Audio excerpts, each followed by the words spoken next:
Asia Sentinel, 28th of March 2024, India and China controversy in the Indian Ocean. As it constructs aircraft carrier fleets to occupy the Indian Ocean, China is distracting India to the north while conducting an all-out war against the Indian subcontinent. A Chinese military delegation's visit to the Maldives, Sri Lanka, and Nepal during the second week of March announced China's military entry into the region.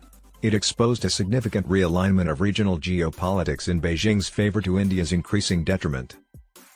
Given the escalating competition between India and China in the Indian Ocean and New Delhi's significant contribution to the alliance headed by the United States, which aims to impede and contain China's influence, this development represents a substantial obstacle to attaining the status of a significant regional power. After an earlier resolution by the Maldives government, India was requested to cease its military presence on the archipelago. China is supplanting India as the Maldives' primary security partner. The Maldives and Beijing have confirmed a military assistance agreement. Additionally, over 40% of the Maldives' external debt is owed to China. In 2021, this amounted to roughly $3 billion. President Mohamed Mutsu of the Maldives requested that Beijing restructure its debt repayment during his most recent visit to China. This request was made in response to the president's admission that the nation encountered challenges in executing development initiatives while attempting to manage debt. However, the nation also declared new agreements, the precise value of which remained undisclosed, with China regarding constructing additional infrastructure. This created the appearance that the debt repayment restructuring was unaffected by China's authorization of new ventures that would generate greater long-term profits. The West, however, does not merely attribute China's action to debt trap diplomacy.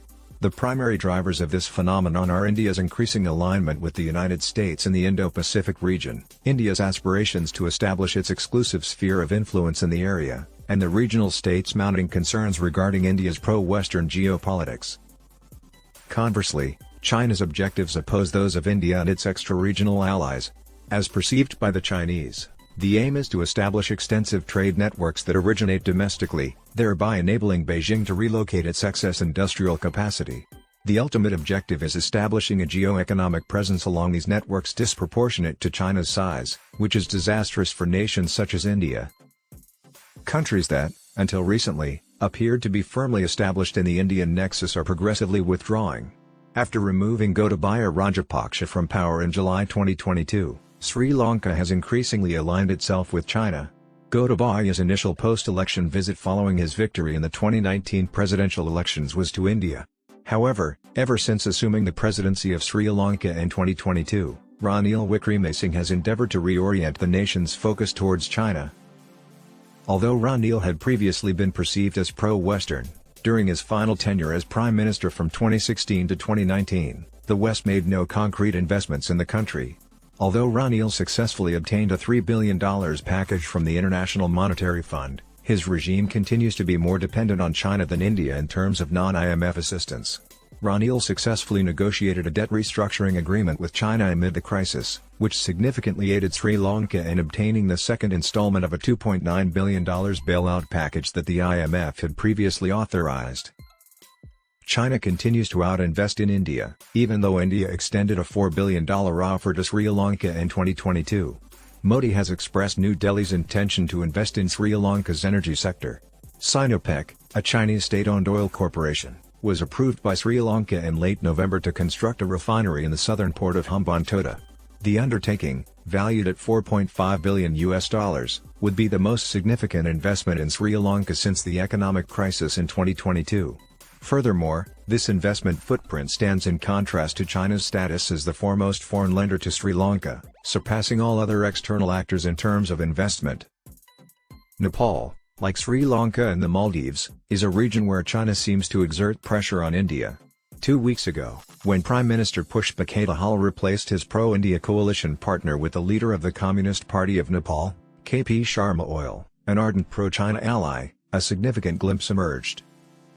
The newly appointed foreign minister, also the deputy prime minister, selected China as his inaugural tour destination after establishing the new government.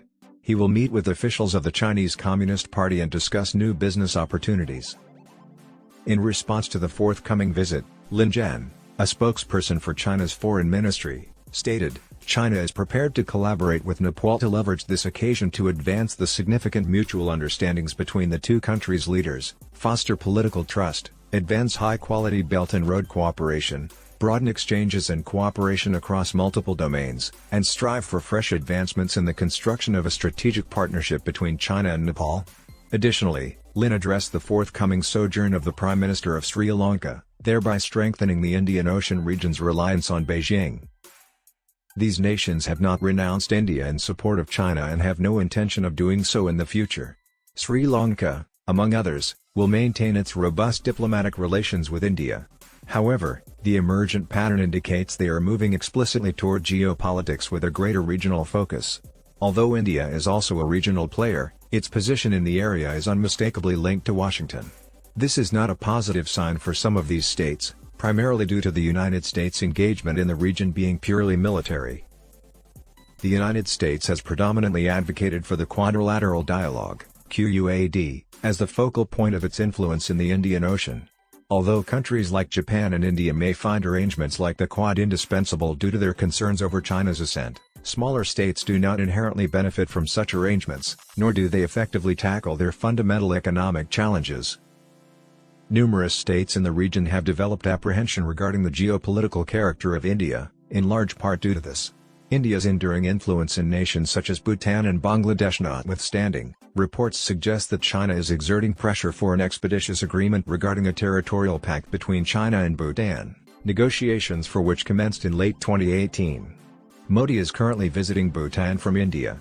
This visit is being conducted in anticipation of the agreement that will significantly alter Bhutan's relations with China and India. Whether or not New Delhi can counterbalance it to maintain its competitiveness in the region is yet to be seen.